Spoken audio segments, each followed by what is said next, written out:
Каналыма қош келдіңіздер. Сіздермен бірге мен Гүлназ. Сіздерге бүгін ең тәтті, тез дайындалатын печеньенің рецептін ұсынамын.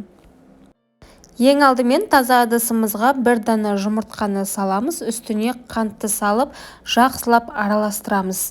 Миксерді қолдануға да болады.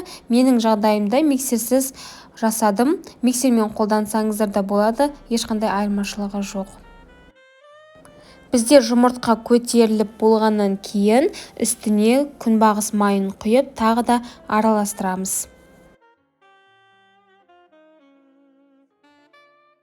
Сосын алдын ала електен өткізілген ұнның үстіне қамыр қопсатқыш, яғни разрыхительді қосып, бірнеше бөлікке бөліп, біздің массамызға саламыз.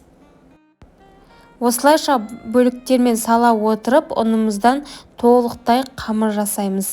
Қамыр бізде қолымызға жабысып тұратын, яғни песочный қамыр тәріздес болып тұруы керек. Әдеттегідей, осы біздің қолданған рецепттердің ингредиенттерін барлығын описание бөлімінде толықтай түсіндіріп жазып қоятын боламын.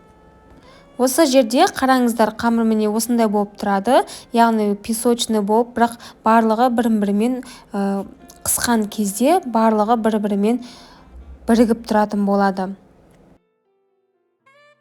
Қалауларыңыз бойынша салмасында салып жіберуге болады, яғни менің жағдайымда шоколадты қолдандым.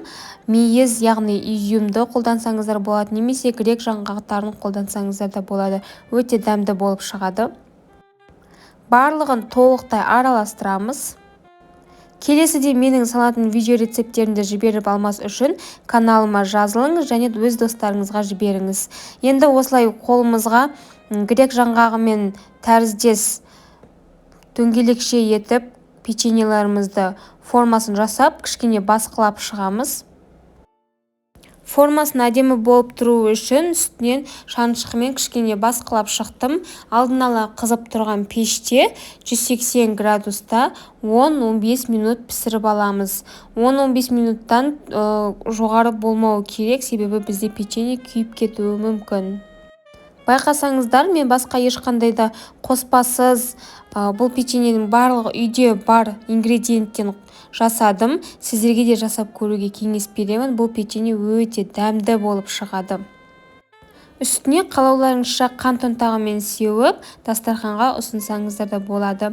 Осымен біздің печеньеміз дайын болды. Өте дәмді болып шығады. Міндетті түрде дайындап көріңіздер. Ең бастысы қол жетімді ингредиенттерден тұрады. Сіздер де дайындап көріңіздер. Келесіде кездескенше күн жақсы.